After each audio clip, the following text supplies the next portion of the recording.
Shalom Sobat Fresh Juice, selamat pagi.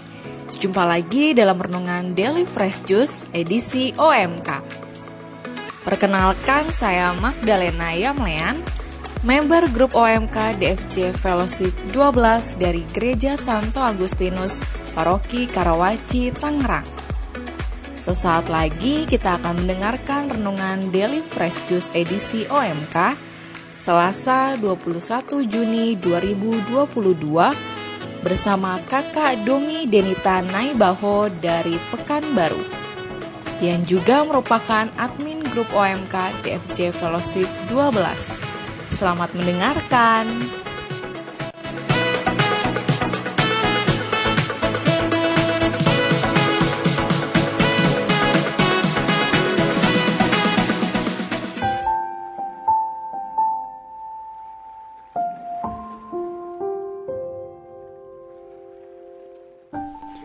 Selamat pagi sahabat Fresh Juice, Om dan Tante, khususnya teman-teman orang muda yang terkasih.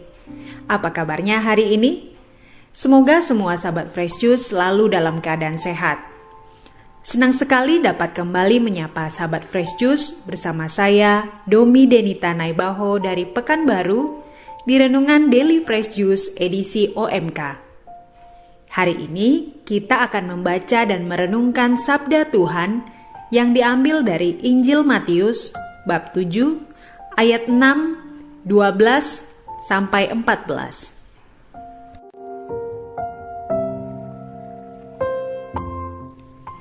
Inilah Injil suci menurut Matius. Dimuliakanlah Tuhan. Dalam khotbah di bukit, Yesus berkata, "Janganlah kamu memberikan barang yang kudus kepada anjing, dan janganlah kamu melemparkan mutiaramu kepada babi, supaya jangan diinjak-injak dengan kakinya, lalu babi itu berbalik mengoyak kamu. Segala sesuatu yang kamu kehendaki diperbuat orang kepadamu, perbuatlah demikian juga kepada mereka. Itulah isi seluruh hukum Taurat dan kitab para nabi. Masuklah melalui pintu yang sempit itu, karena lebarlah pintu dan luaslah jalan yang menuju kepada kebinasaan, dan banyak orang telah masuk melalui pintu dan jalan itu. Tetapi sempitlah pintu dan sesaklah jalan yang menuju kehidupan, dan sedikitlah orang yang menemukannya." Demikianlah sabda Tuhan. Terpujilah Kristus.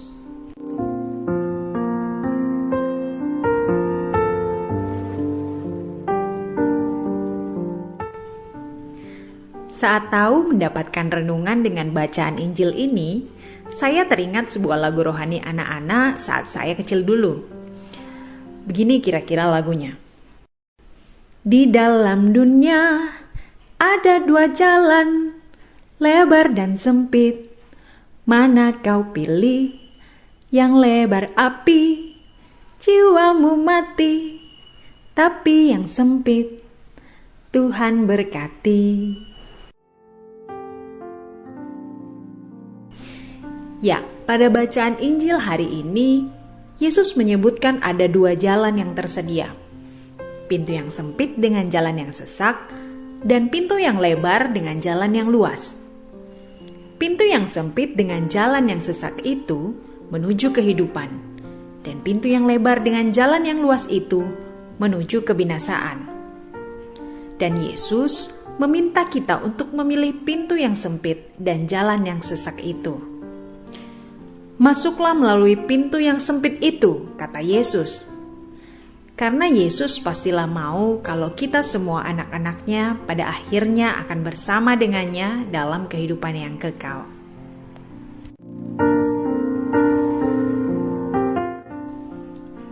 Beberapa waktu yang lalu saat sedang berkumpul dengan beberapa teman-teman OMK di halaman gereja, iseng saya bertanya, "Kalian punya pengalaman gak sih memutuskan memilih sesuatu yang kalian tahu itu baik, tapi banyak yang tidak mau memilih pilihan itu?"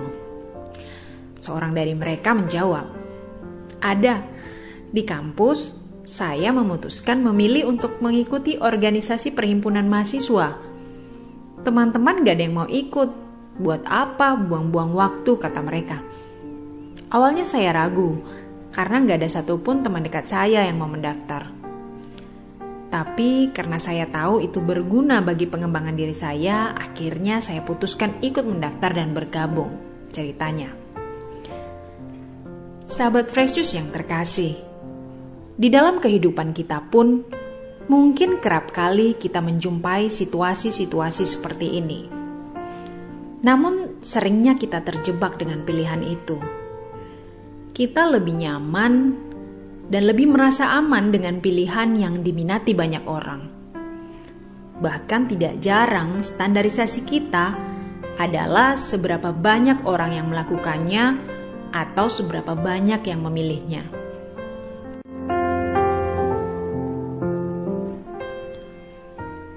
Pintu yang lebar dan jalan yang luas yang disebutkan Yesus pada bacaan Injil hari ini adalah pilihan yang pastilah populer. Banyak orang yang masuk melaluinya, kata Yesus. Mengapa populer?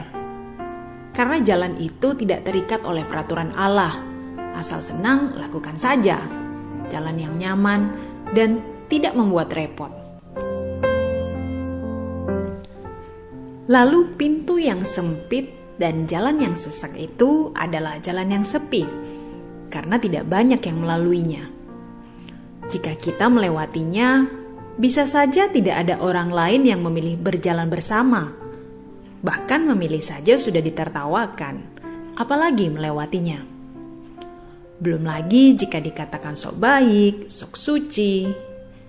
Jalan ini adalah jalan yang butuh pengorbanan, penyangkalan diri, dan ada salib yang kita pikul jika kita memilihnya. Lalu, mana yang akan kita pilih?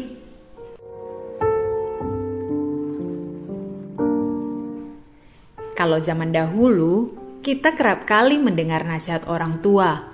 Berakit-rakit ke hulu, berenang-renang ke tepian. Bersakit dahulu, bersenang kemudian. Di zaman yang serba mudah dengan kecanggihan teknologi saat ini, kita justru terbiasa dengan istilah, kalau ada yang mudah, kok dibuat susah? Pintu yang lebar dan jalan yang luas tentu akan menjadi pilihan praktis.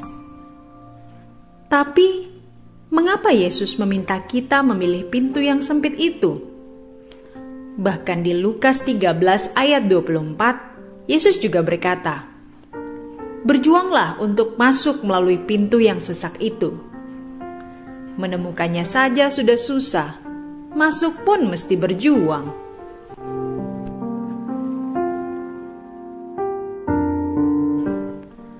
Sesungguhnya ajaran Yesus bukanlah ajaran yang menyulitkan pengikutnya.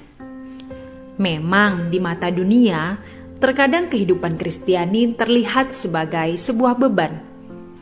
Tetap percaya ketika segala sesuatu dalam hidup tidak beres, bahkan berantakan. Mengampuni orang yang bersalah kepada kita, bahkan diminta mendoakannya. Melaksanakan tugas pelayanan yang sulit dengan hati yang tetap gembira atau berbagi dalam kekurangan. Namun, pemahaman yang benar akan setiap ajaran Yesus ini sesungguhnya akan membawa sukacita dan kekuatan, karena kita mengalami sendiri kasih dan cinta Tuhan di dalam diri kita. Bahkan seperti Santo Paulus, yang justru merasa bersukacita karena boleh mengalami penderitaan demi pelayanannya kepada umat Kristus. Kolose 1 ayat 24a. Semoga kita pun dimampukan untuk memiliki pemahaman ini.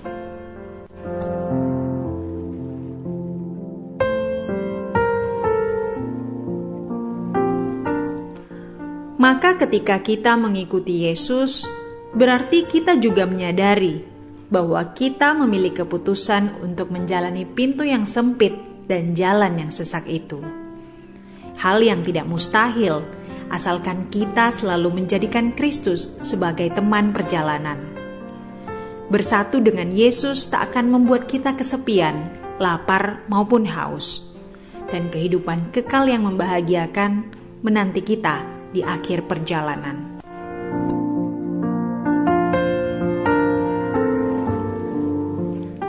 Sahabat Fresh Juice yang terkasih, pintu sempit ini jugalah yang dipilih oleh Santo Aloysius Gonzaga yang kita peringati hari ini. Ia berasal dari keluarga bangsawan yang kaya raya, namun tidak terbuai oleh kekayaan dan kenikmatan hidupnya di istana, tapi mengarahkan kehidupannya pada Tuhan. Bahkan sejak umur 10 tahun, Santo Aloysius sudah berikrar untuk hidup selibat, dan kemudian memilih untuk menjadi biarawan walaupun ditentang oleh orang tuanya. Karena kesalehannya menjalani masa mudanya, Santo Aloysius Gonzaga dijadikan teladan dan pelindung kaum muda. Santo Aloysius Gonzaga, doakanlah kami. Semoga refleksi kita hari ini dapat semakin meneguhkan kita, sehingga setiap hari kita dapat menjadi pribadi yang lebih baik, semakin dikuatkan dan menjadi terang. Tuhan memberkati aktivitas kita hari ini. Sampai jumpa lagi.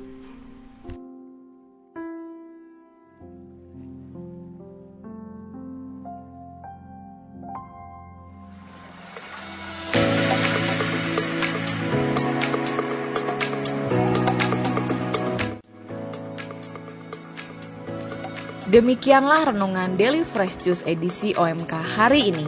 Bersatu dengan Tuhan Yesus tak akan membuat kita kesepian, lapar maupun haus. Sampai jumpa dalam renungan Daily Fresh Juice edisi OMK selanjutnya ya. Salam Fresh Juice.